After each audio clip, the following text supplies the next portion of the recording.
Okay, I guess we're going to get started.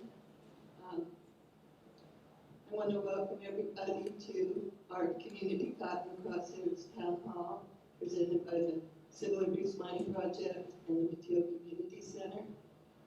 Plaintiff is one of the local community-based nonprofits struggling to keep our office open, so any donations would be appreciated.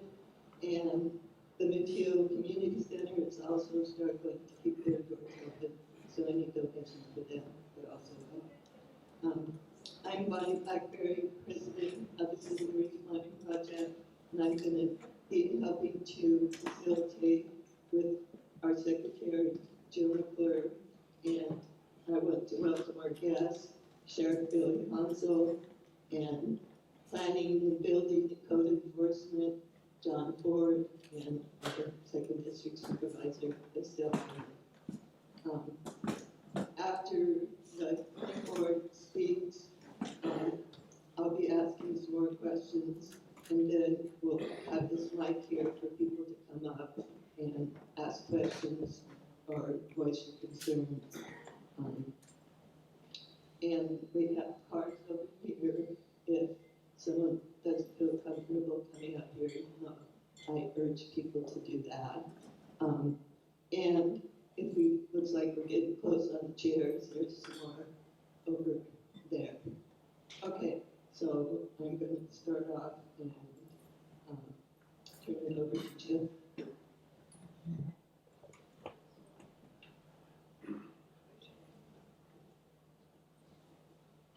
Hello, welcome, and thank you for attending the town hall meeting. My name is Jill McClure. I'm a Flint board member. I've lived in the Blue Slide Creek watershed for 25 years outside of Bryson. And I was born and raised in the town. And I was a story for in 1982 through 85, I attended Bryson High School in Bryson. It was an extension of the existing home and children's house and preschool. And Skyfish, the elementary school. These were the days of campaigns against marijuana plants in camp, full swing. Loud helicopters with nets would fly over our schools, disrupting our classes, creating fear as today we still have this feeling. Reminds you of your children, teens, experiencing such behavior. On Monday, July 8th, 2019, 11 a.m., I was back in my car for an annual family camping trip. I was in my studio when I heard a loud helicopter, I assumed it was, and first thought, fire. Or maybe it's the Coast Guard passing through. I ran outside on the deck, spotting a dark colored helicopter circling the Powell Ranch. Then it stalled in the air, hovering. It continues to circle the backside of the bridge. I hear it getting louder and run down to the car with better view so I can't see it. When I spot it, it's above me. It's so loud, my dogs take cover under my studio and my poultry under their coops. It makes a turn around the curtilage and then heads towards our permanent licensed cultivation site, then on Sand Creek. You can tell I'm shaking. That's how I felt when that experience took place. So not sure what that was all about, but later I find out the National Guard, that they were in the area, and so what I really am here to express is I wish to please stop this unnecessary, loud air traffic noise due to helicopters over homesteads. On a positive note, I want to just address the new Planning and Building Department office here in Redwood. It's on Redwood Drive, and it's open Monday through Wednesday, Monday and Wednesday, 9:30 to 3:30. This has been a much needed service to Southern Humboldt. I hope the public is aware that it's available and use it. Thank you for making this happen. Hey, Jared.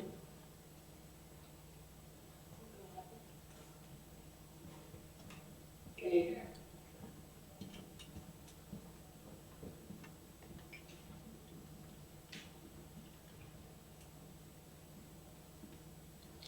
Hi, I'm Jared Rossman, and I'm also on the board of civil remodeling project, as I was back in 1986, when we wound up going to court to bring the county in line through an injunction and a consent decree in federal court from Judge Aguilar. I have in my hand the consent decree that was signed that day that mandated what the county and the state could and could not do for the citizens of this county. And it's very detailed. I'm obviously not going to go into detail now, but it talks about what can be done by officers on the ground, what can be done by aircraft in the air, and what kind of record keeping and admissions have to be done to and by any troops involved in these kind of efforts. And I'd just like to read one section here.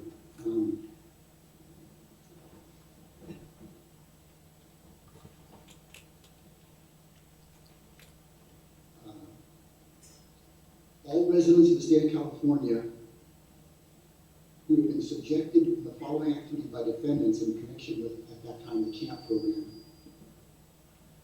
the campaign against marijuana. Random and general high-altitude surveillance by airplanes and satellites.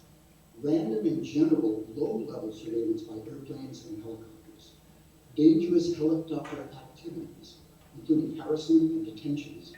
On the ground eradication activities, including warrantless entries, searches of homes and curtilages, warrantless seizures, roadblocks, detentions, interrogations, excessive show of force, and searches by general search warrants.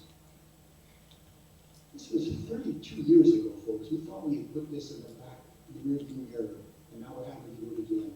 It would be really wonderful if today the sheriff, the supervisor, and the court enforcement director could pledge that these kind of things are going to stop henceforward. We want to go to court again and force us, the community, and the county, which sorely needs the funds, to spend oodles of dollars trying to defend themselves against clearly indefensible pursuits.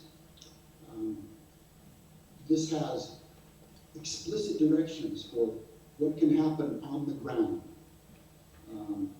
what can happen with helicopters in the air. Notwithstanding other things, except over open fields, helicopters shall maintain an altitude of at least 500 feet. Okay? All helicopters have to have identifying, helicopters and fixed wing aircraft have to have identifiable, clearly identifiable markings and numbers, none of which can be covered, defaced, or otherwise obscured. Any troops on the ground have to be given, before each raid begins, all helicopter pilots have to be orally briefed about the pertinent provisions of this decree, the approved flight plan that they must take to best comply with the decree, the altitudes to be maintained along these flight paths, the location of all known structures and population centers along the flight paths using maps and photographs when available. And it's very detailed. It's very detailed here. I'm happy to show any parts of this to anybody else sitting here and afterward too. I'd just like to ask the sheriff one question, and correct me if I'm wrong. I understand that from satellites you have really good pictures of all the greenhouses and pretty much every plant that's out there. Is that right? Not necessarily every plant, but we do have some pretty good images. Anyone go on Google Earth and see pretty much all Yeah, the stuff I could see everyone online, right. Every plant, and we don't have as good, I'm sure, resolution as they give you guys. Okay, I also understand that you can't get a search warrant based on just the satellite imagery, right? That's correct. You have to have a person looking. That's correct. Okay. But at the start of a week, when you're thinking you're going to go out and do 3 or 4 places, is there any problem with just sending a fixed wing airplane at a couple thousand feet to fly just one flight over the prospective sites to verify, yes, what we saw from the satellite is still there, and we can get a warrant based on that if you need to, rather than sending in helicopters with armed, fatigued troops flying around and around and around over schools, over health centers, over individual houses, disrupting people's lives, scaring their animals. Is there any reason you can't do it that way? Well, I just want to correct one thing. and they're not armed troops up there flying. So these helicopters are National Guard, and we have one flying, and the only persons that were armed in that helicopter were my deputy sheriffs. And so the helicopter is the easiest way to do aerial surveillance. Everything you talked about, Jared, that consent decree, I agree with. I absolutely agree with. We can't do random aerial searches. That's not what we're doing. It's not what we're doing at all. We're not going to do warrantless searches. We're not going to have troops on the ground storming places without warrants. That's not what we do. What we're going to do is do business as usual here in Humboldt County when it comes to marijuana eradication. And that has to do with the sheriff's office being the lead. The sheriff's office, the deputy sheriffs, often the search warrants, and there are times when we do call in other resources from Mendocino County, from Trinity County, from Fish and Wildlife, from CAL FIRE, and we utilize those resources, including the National Guard. And we've used the National Guard for the last 10 to 20 years.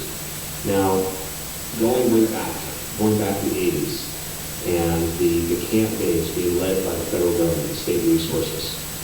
I can't take back all of the mistakes that people made back then, and all the PTSD, that occurred. Because I feel, when you talk about today, I feel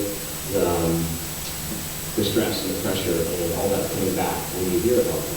I can definitely feel that from you and from people in this room and from the call that I've received. That's not what we're going back to. That's not what this is about at all. And so I just wanted to reaffirm to Jared that everything in there, you give me a copy of that to see if there's anything outside of what you just said that we're doing. I don't believe there is. This is not business as usual. Okay. Helicopters going around and around. And it seems like I only get the media reports. It seems like you folks don't hit more than a couple places a week. So what's wrong with on a Monday you send a fixed wing airplane? You got 4 places to go to this week, folks. Right. You fly here, zip, look at that place. You fly here, zip, look at that place from a decent altitude. You fly here, look at that place, and then go home. Why the helicopters circling around and around and around at low altitudes? Okay, it's a good question. Let me tell you why it's important as far as using federal resources that we're doing. One is it pinpoints. It pinpoints exactly where the egregious grows that we're looking at with GPS pinpoint accuracy. So we're going to a place and we're going to go exactly where that place is. Now, a fixed wing, we can get in the general area. We can look down, and you can't, if anyone's been in a fixed wing aircraft, unless you have bubbles on the side of it, like sometimes CAL FIRE does, or Fish and Wildlife, you can't see what's below. And so you can go to a position where you think is the right GPS area, but unless you have some specific instruments that the National Guard has, we're not going to pinpoint those locations. And as we are going and looking at these, we can verify the fact that is the cannabis cultivation site that is unpermitted. That's a cannabis cultivation site that we want to visit next week, and we can put into a search warrant that we log the GPS location, and so there's no errors. Because in the past, when we've used fixed aircraft, it's been difficult to try and match up the photography with the Google Earth, with GPS, because we're snapping an image or a GPS location as we're flying by, and we may be a couple miles to the east-west of the location. We're looking down, because that's where you can see from a fixed wing aircraft. You can look down, you can say, okay, I think that's on the side of the hill. I'm going to log this GPS location and figure out where that grove site is. And so I just one thing to say about your jurisdiction. At least several people have called the sheriff's office during the last weeks and asked about the helicopter, and the National Guard helicopter, and they were told, oh, that's not our jurisdiction. But anytime you invite the state or the federal troops in with their helicopters, if it's your jurisdiction, then you should make sure that you accept that and cop to it, okay?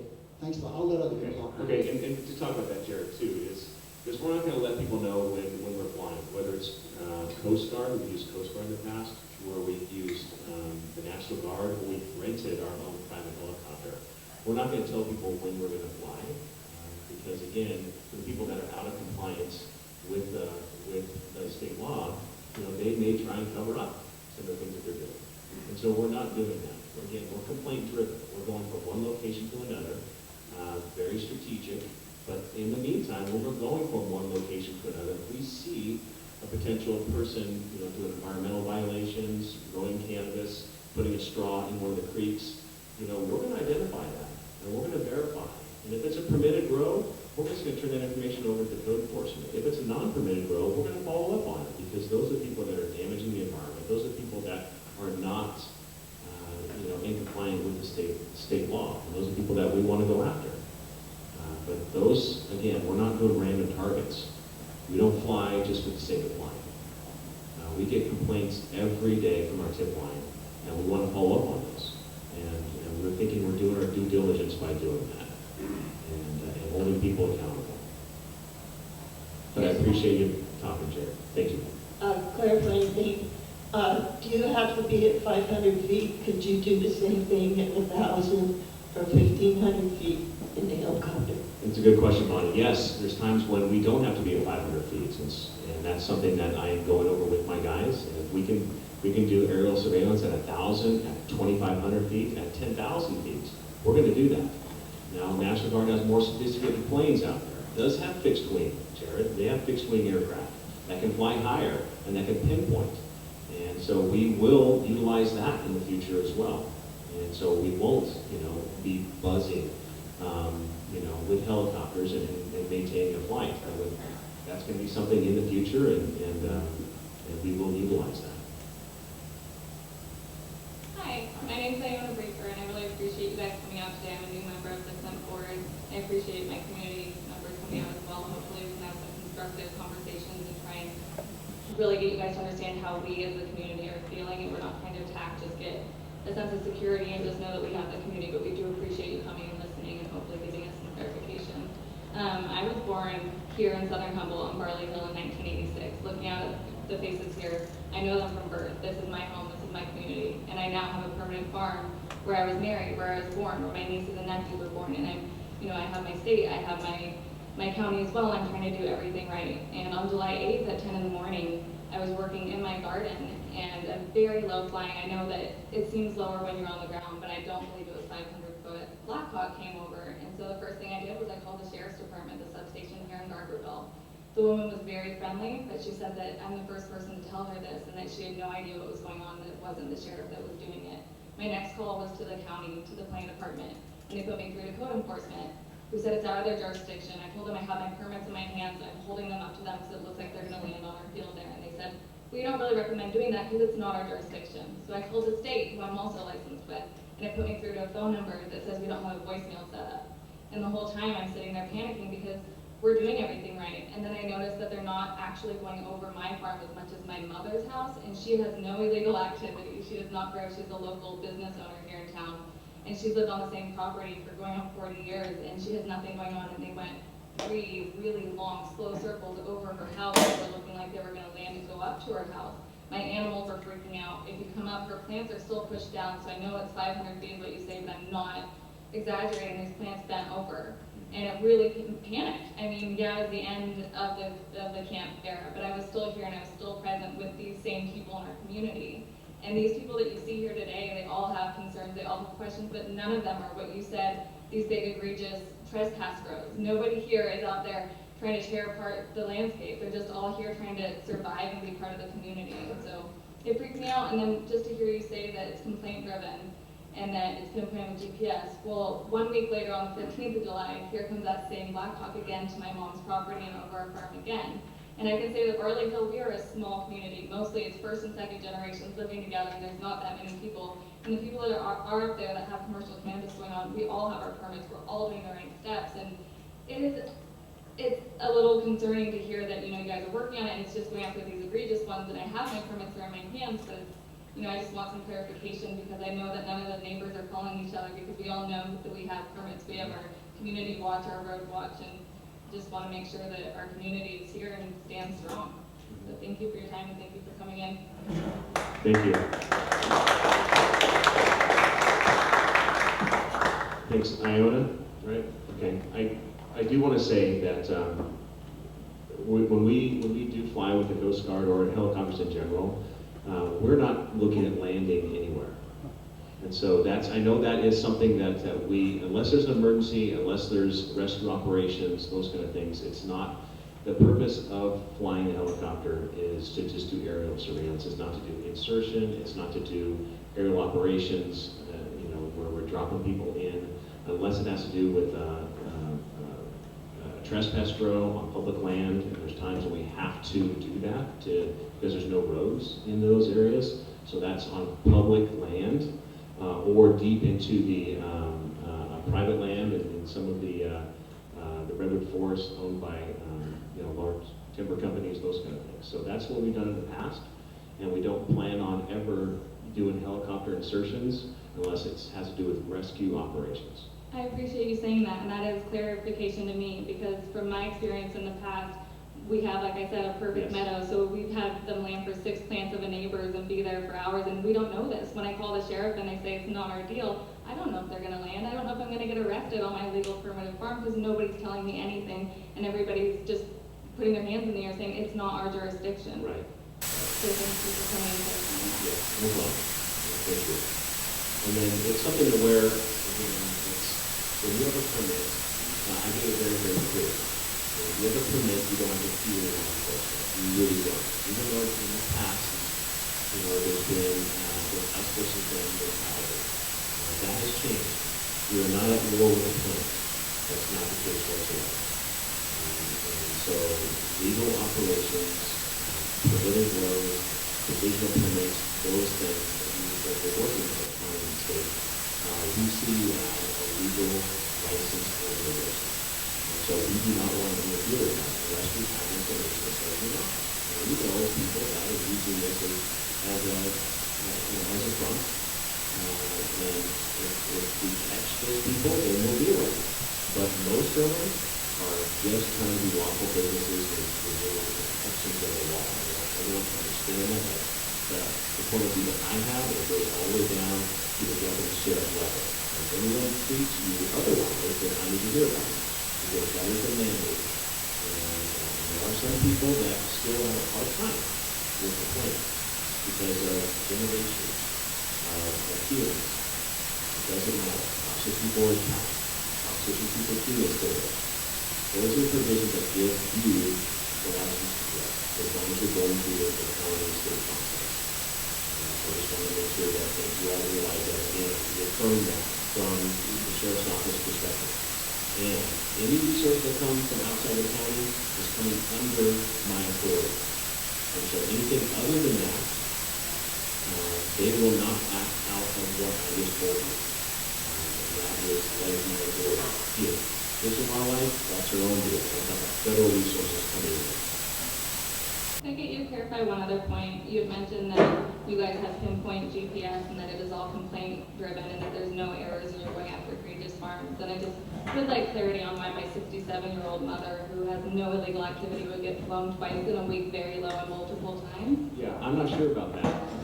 As far as there may be, as you fly over Southern Humboldt, you see a lot of greenhouses, and you see a lot of activity all around. So they may be looking at another neighborhood. I'm not sure what they were looking at. Yeah, our family, we have 600 acres between friends and families, and her house is the only thing there. It has a little swimming pool, but there's no greenhouses, and there's no cannabis going on, and there's no neighbors that would be calling about anything. And we back up on the state park lands, and where it was, if you'd like, I can show you a few videos that I took where it specifically went around her house, not any surrounding areas, and it was the 8th and the week after, 2 Mondays in a row. I would like to see that. Absolutely. Thank you. Thank you. I appreciate it. Yeah. Okay, I'm going to talk a little bit more. I just want to explain why we're calling this community caught in the crosshairs, because some people have questions about that.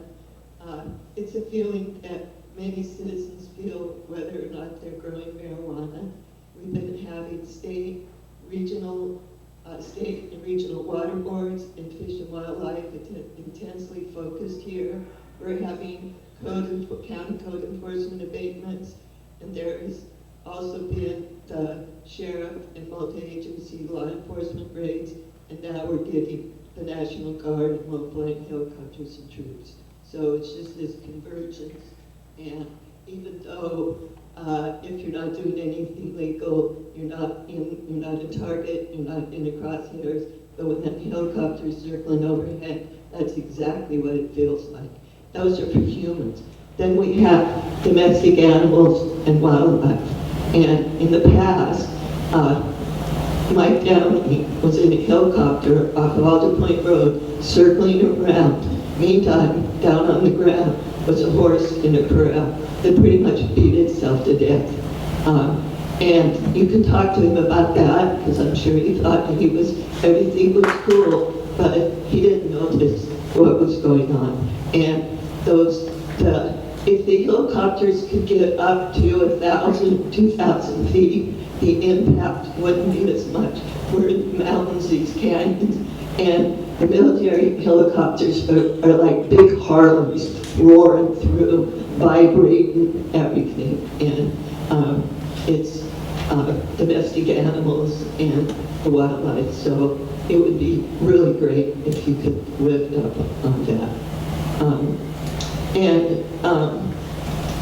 Another question people have had is, we've had John Ford say they've pretty much finished with the egregious grows, and now they're going to the people that had signed up to get permits but haven't completed it, and that you've abated about 800 grows or something like that. And then we hear from the sheriff that there's thousands more out there. So we'd really like some clarification of what's going on. So I know some people may feel like a target, but we are looking all over the county. We have a huge county. We're looking at Eastern Humboldt, Northern Humboldt. We're looking all over. And even though you may feel like you're in the crosshairs, there are a lot of different resources that we're looking at all over the county. And so we want to bring all of the illegal cultivators into compliance. That's our goal. And we're not going to stop until that happens. There are thousands and thousands of grows in our county. And yes, some have vacated. I'm happy to say that some have left because it's difficult. They've had a target on them. They feel like they're in the crosshairs, and so they've left. But there's others that have grown and have not been permitted. And they are still alive and well in the illicit market. And so we are going after those people. Those are our targets. Those are people that are truly in our crosshairs, so to speak. Even though I hate saying that, that connotation, but they are a target for us. And so those are the people that we are targeting. And I want to say that our communication with the state, with our county, has been excellent. And so those people that are working towards compliance, we know about you.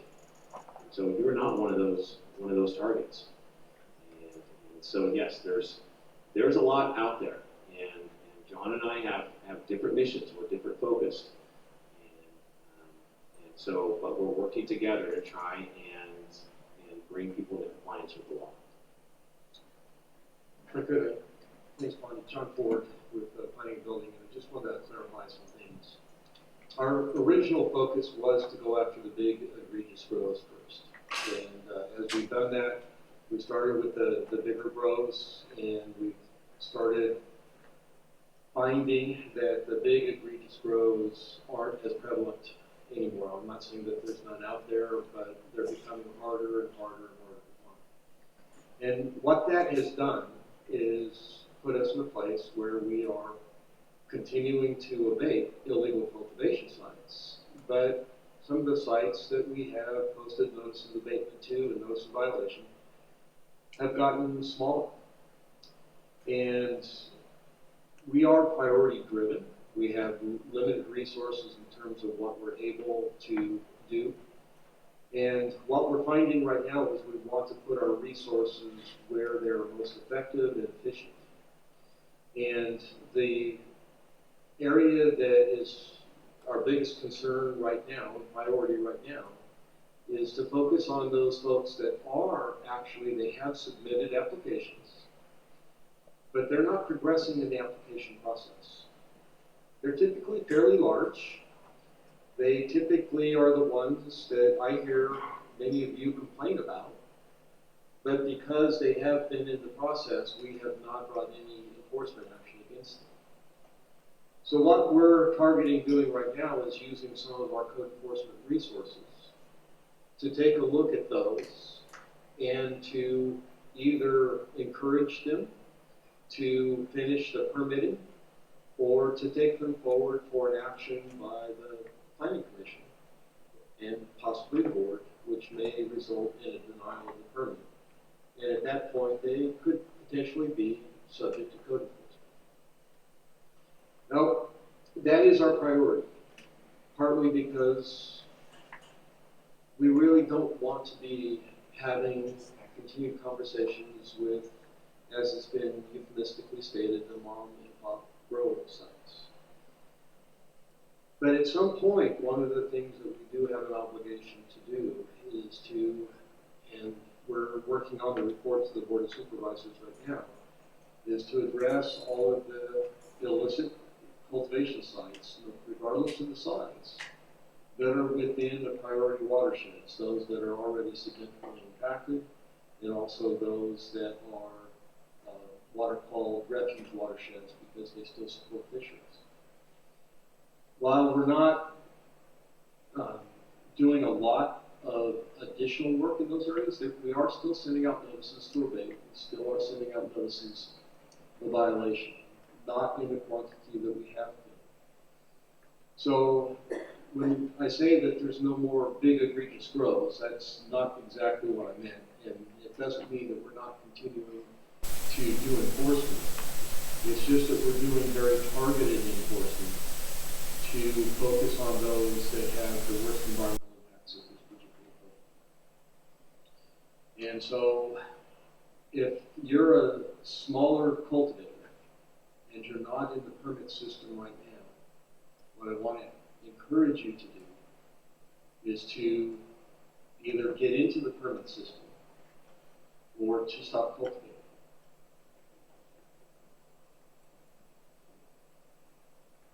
How do you decide what's on your abatement list and what's on the law enforcement list?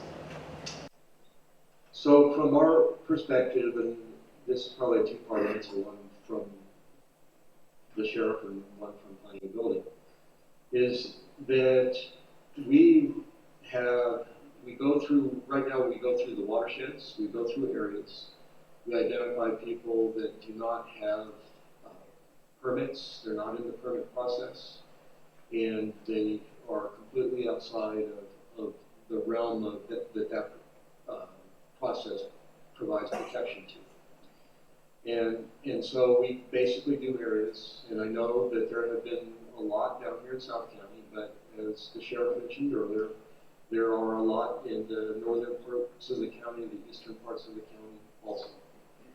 We move around erratically, deliberately, so that there's not a pattern to it, and we try to give some relief sometimes because we know that there does come a point where there is enforcement fatigue, and it fatigues the community, and frankly it fatigues the staff too. So we try to balance what we do in that respect.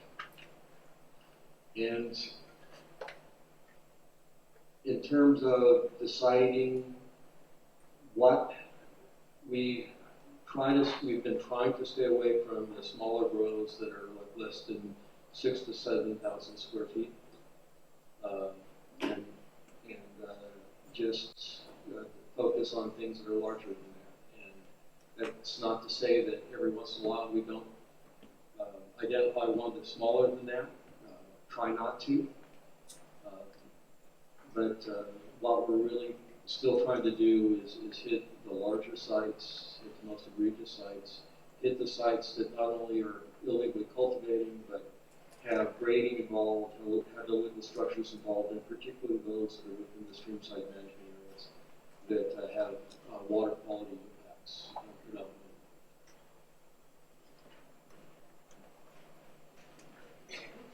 As far as targeting goes, I think I've already mentioned that we are complaint driven, but they're also, as we are flying or we're driving by something, if we see something else that looks egregious or looks like unpermitted, we will take note of that and we'll follow up on that. And so it's something that just because we're going after a specific person or a location, we're not going to ignore the other people that may be close by that are also unpermitted, that also have illegal grow sites.